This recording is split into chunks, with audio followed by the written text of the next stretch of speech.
Muitos fãs estão shippando muito o casal Nimue e Monge Choroso, mas será que eles vão ficar juntos? O que a história por trás desses personagens revela? Qual a ligação entre eles e o Rei Arthur? Aqui nesse vídeo nós iremos discutir todo o background destes personagens, tendo como base as lendas clássicas arturianas, e aí sim nós vamos teorizar para tentar saber se Nimue e Monge Chorosos ficarão ou não juntos numa segunda temporada da série. Fala galera, aqui é o Matheus Mendes, bem-vindos a mais um vídeo aqui do meu canal, vídeo esse para a gente falar dessa nova série de fantasia da Netflix, Cursed, e aliás, eu já fiz um vídeo falando sobre essa série, naquele vídeo eu dou a minha review, comento o que eu achei da série, digo sobre o final também, explico o final, e esse vídeo eu vou deixar linkado aqui no card. E nesse vídeo anterior, eu comentei que gostei da série sim, mas que com algumas ressalvas. A série tem muitas coisas a se melhorar e pode ser que ela melhore a partir dessas críticas. Aqui nesse vídeo a gente vai comentar sobre algumas dessas ressalvas e teorizar sobre o futuro dos personagens principais. O que será que vai acontecer com Nimue, Arthur e o Monge Choroso? Antes, se você está chegando no meu canal através desse vídeo, prazer, eu sou o Matheus e aqui no meu canal eu falo bastante de séries e filmes, então se você gosta desse tipo de conteúdo, clica no botão de se inscrever aí, não custa nada, você vai me ajudar a crescer e você vai chegar para comentar de série comigo. Antes da gente começar a falar das lendas arturianas, é importante a gente frisar que não existe um material oficial da história do Rei Arthur. Quando a gente fala em adaptações para a TV, para o cinema, geralmente a gente pensa em Harry Potter, em Game of Thrones, produções que têm um material fonte onde você consegue fazer uma comparação direta. Nas histórias do Rei Arthur não é bem assim. Em Cursed as coisas são um pouco mais complicadas porque eles não têm um material fonte ao qual se basear. Óbvio, né, que tem lá a HQ, ao qual eles adaptaram para a série, mas não é a isso que eu estou me referindo. A lenda do Rei Arthur era uma história que foi contada e recontada, com personagens entrando e saindo, elas foram se adaptando até chegar na forma mais popular, que a gente conhece, né, que contém os personagens de Merlin, de Lancelot, a espada na pedra e etc. Mas estes elementos eles só foram adicionados na Idade Média, então não faz muito sentido a gente criticar Cursed e dizer que a série não está sendo fiel ao material original, porque afinal de contas, qual é o material original? Cursed é uma releitura e a gente precisa ter isso em mente quando a gente for analisar a série. Entretanto, a série ali no seu final, ela soltou alguns nomes que são nomes muito populares nas lendas clássicas arturianas. Com isso, a gente consegue interpretar que mesmo ali com as suas liberdades, a série pretende, pelo menos, seguir o arco mais popular que a gente já está acostumado. Então beleza, na série a gente viu lá o rei Uther Pendragon. Nas histórias clássicas ele também era o rei da Inglaterra, mas após a sua morte, o reino virou uma completa anarquia. Certa manhã apareceu uma espada cravada numa pedra, dizendo que quem quer que fosse digno de retirar a espada da pedra seria o rei da Inglaterra por direito de nascimento. Muitos tentam, mas só o Arthur consegue, se tornando assim o rei Arthur.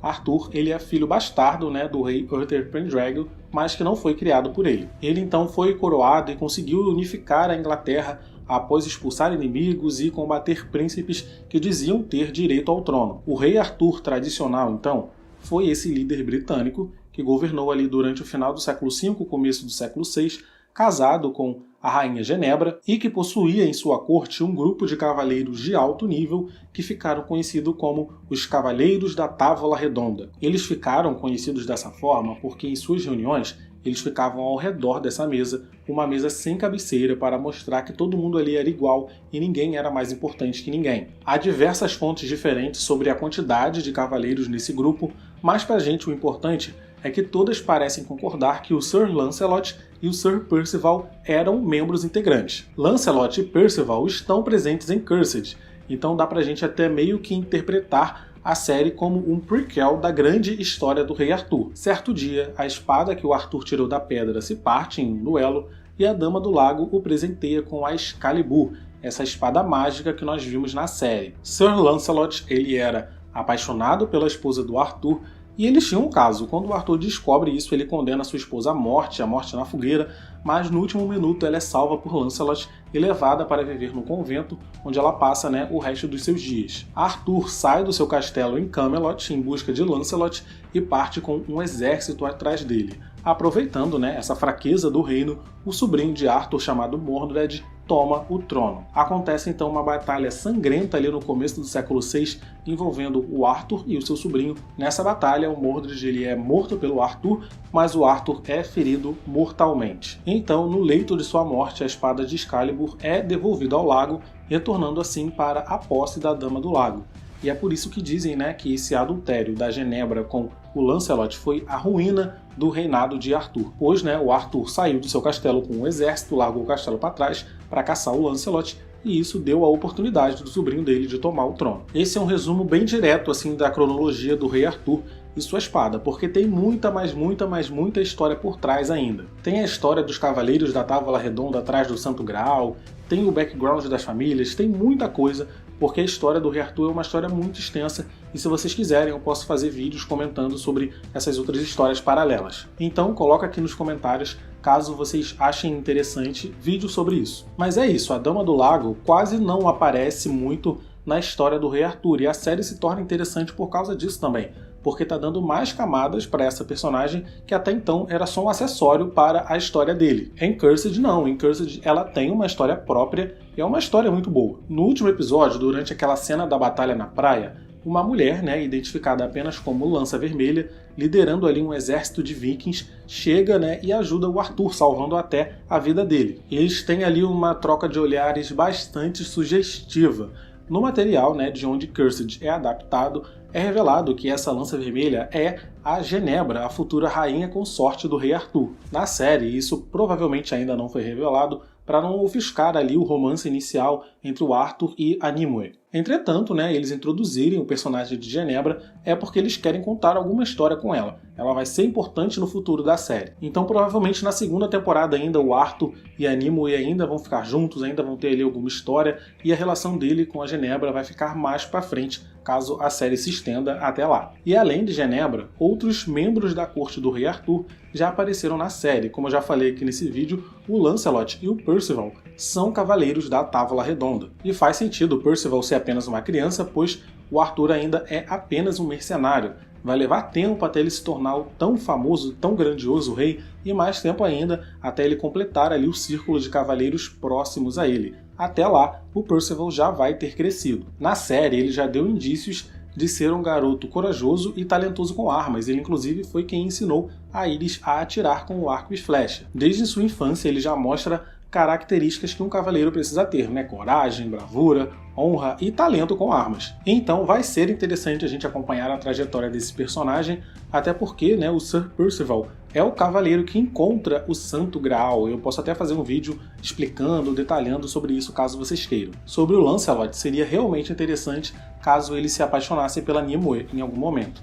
A gente sabe que no momento é o Arthur que é apaixonado por ela, mas a gente viu também que rolou ali um clima entre ele e a Genebra. Como o Lancelot também é feérico, a aproximação dele com a Nimue vai ser uma coisa ali muito mais fácil, muito mais natural. E pelo fato dele ter salvo, né, o Percival, que a Nimue gosta tanto, ela não vai se opor a ele por conta das coisas horríveis que ele fez no passado. Ele é um personagem em redenção.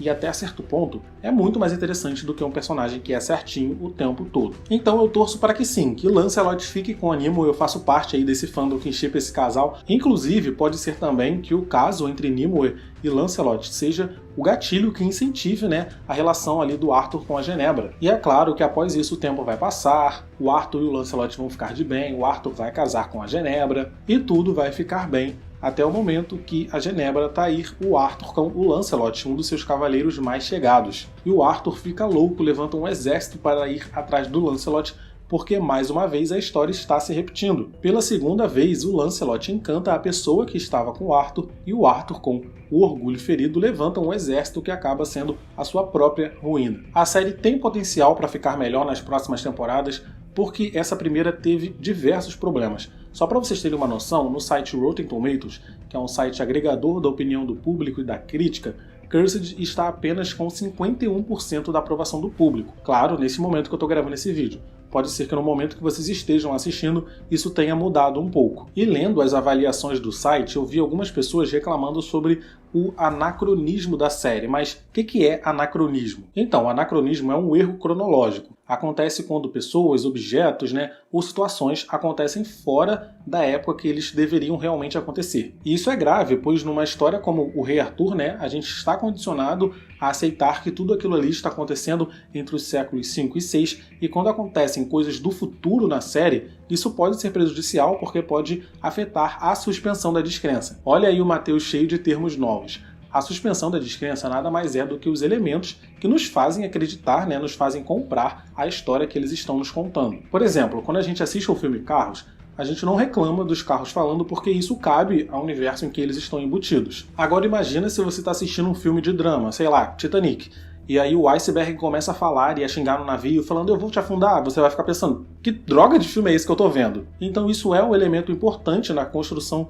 do mundo das obras de ficção, e Cursed peca muito nesse ponto, porque em diversos momentos eles citam acontecimentos históricos que não cabem no período de tempo em que eles estão passando. Por exemplo, no final da temporada, aparece ali uns vikings, liderados pela Lança Vermelha, porém, os vikings só chegaram na Europa no século VIII, e se o Arthur morre no começo do século VI, como que eles estão ali habitando a mesma terra ao mesmo tempo? A série também chega a mencionar as cruzadas, que só foram acontecer no século XI, e muita gente não gostou disso, pois pegaram diversos fatos históricos que aconteceram em momentos diferentes no tempo e misturaram na mesma panela como se tudo tivesse acontecendo ao mesmo tempo, o que historicamente a gente sabe que não aconteceu. O problema não é Cursed ser uma releitura, eles poderiam contar a história do Rei Arthur vivendo em 2020, não é esse o problema. Mas se eles falam de cruzadas, que é um acontecimento histórico, e falam da invasão dos vikings, que é um outro acontecimento histórico e que aconteceu em momentos diferentes do tempo, eles deveriam pelo menos localizar essas coisas certamente na linha do tempo,